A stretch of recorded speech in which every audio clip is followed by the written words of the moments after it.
What about the police force here? They've always just, whenever we've called them from Deer Run for any reason, they're there within 5 minutes or less.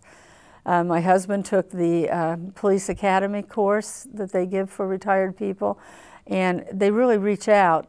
And I think it's an unusual, the warm and friendly atmosphere that Centerville's always been known by, I still think is a good slogan for the city. Safety, where we live in Centerville, and I think this is probably true for Centerville and many of definitely the southern suburbs, I think crime is virtually not there, significant crime. I have never felt afraid when my husband has been gone. Not true other cities. When my children rode the school bus, I did not feel I had to meet the school bus. I used to have to do that because there would be other unsavory people also meeting the school bus, and I had to escort them. And I was in a nice neighborhood. Or I or some other parent, we would tag team on those things. Our other son had gone to the University of Cincinnati, and when Benny did some other things, and he came back, and he was the one who had the long hair. He showed up one day. The next day, the police asked one of our neighbors, "Who's hanging around the Briggs' house?" Well, he's perfectly benign, but you know, the people are alert here. The police are alert, and so are the neighbors. And when he asked my neighbor, "Who is that?" she knew. Well, that's his younger son.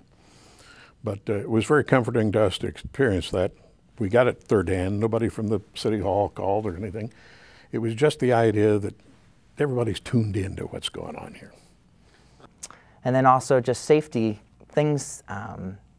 Like we left our garage door open one night, and an officer came by and left a little notice just saying, "Hey, just wanted to remind you that we're looking out for it, and this is something to keep track of." So I just feel like there's always somebody kind of looking out for the little things, and life gets busy sometimes as in your family, and you miss out on some of those little things. But it's nice to know that the city and its workers are just kind of there to pick you up.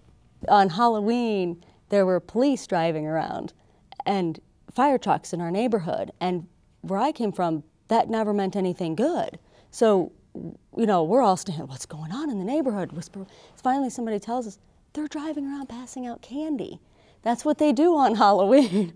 They do? That was a complete surprise to us.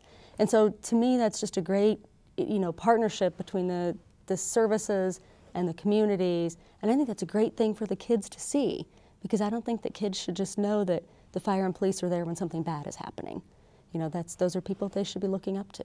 It's interesting moving after living somewhere for almost 20 years and moving out on my own, into my own household in Centerville, into a different community, of trying to get to learn new people, but everyone is very embracing, and you always feel a sense of security and safety by living in Centerville.